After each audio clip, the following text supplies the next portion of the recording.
this or not? Yes. Yeah, you need it, yeah. I do need it. Thank you. Follow that. My speech isn't going to be half as funny as Walter's is. Funny enough, Henry said, whatever you do, Dad, just keep it short and clean. So I've just been next door giving a rinse in cold water. What that's actually speech, I have no idea. But I did write it down on a piece of paper, so it's going to be fairly short.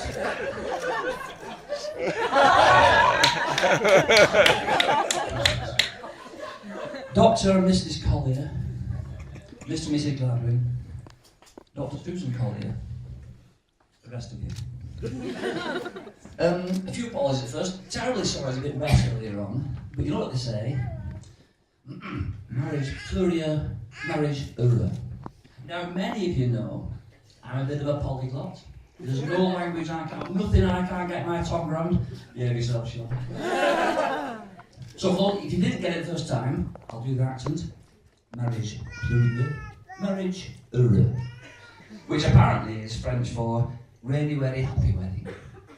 Now, I think it means really wedding, crap photographs.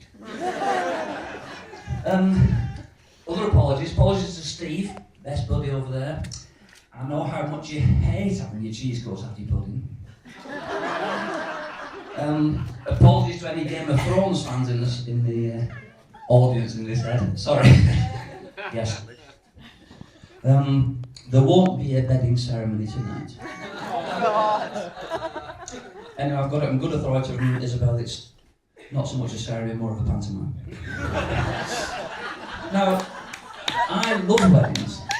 I'd have had a lot more, but my wife won't let me have any. It's a time to meet family and friends and family's friends and stuff, and it's time to offer advice to the newlyweds. Always good. Now, Henry, I've known him a long time. You know, those times when he's naked, covered in bodily fluid, little arms and legs, going screaming for a drink. That was some fucking party, that kid. Sorry, mother. And then later in life, you know, when you're trying to dress him and get his clothes on, he can't string two words together and doing his shoelaces. No, I think he's also had a bit of a problem with drink. Now, Isabel, I've known for less length of time. Move it further away. Move it further. Not further, not that further away. That further away. That further away. This further away. Yeah. That further away. This further away. Better with this or better with this? Or with that? Better with this. Anyway, Isabel, known for a little less time. Isabel doesn't have a drink problem. When Isabel's got a drink, there's no problem. The first time she came to Collier Towers, she was entered into the property with the under-butler because the main chap was off. The footman was off for the day, so she was entered through the servants' quarters. And she brought with her, she'd come back from Rome, she brought a bottle of limoncello. And she said, "Ooh, what do you think would be nice to go with this?" And with one voice, the Collier family said, "How about a bit of vodka?" And it's been good news since then. Walter and Patrice, we've known those for a few years as well. I first met them in Cambridge at their lovely rambling house, which is lovely. And after a very nice lunch, Isabel's mum said, "Now, would you like to come into the garden?" Because she talks like that. She said, "Would you like to come into the garden and see me laughing Buddha?"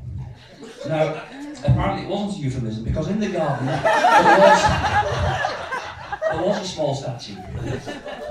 And the laughing Buddha, as we all know, is a strange creature with a bulbous tummy and long ears, and he holds in his hands golden ducats or balls of, golden balls.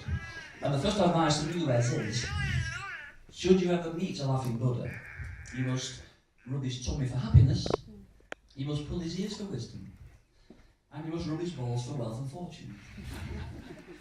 My second bit of advice is, it does only work with Buddhism. It has exactly the opposite effect on the Church of England vicar. And that's one family communion I won't be going back to. And of course, the setting up home, that's always very interesting. People are always very interested about how you setting up home and the patter of tiny feet, perhaps. Now, in this case, it's probably going to be 4 in the first instance, which doesn't mean Isabel's expecting twins, or indeed 4 children with 1 leg each. I suspect it's probably going to be a dog of some sort. Now, Henry would love a dog. I know he's been going at Isabel for years to have a dog. And being a practical sort of lad, he's always looking at, well, young Jenny, where should we walk him in kennels, and who's going to look after him, and nothing there. And just to show how much thought he put into this, he said to us all one day, "Darling," because we knew they'd speak like that, he won't. He was suddenly, "Hey you, darling, I've been given some thought, and I am a little bit concerned about the smell." To which Isabel said, "Darling, please don't worry.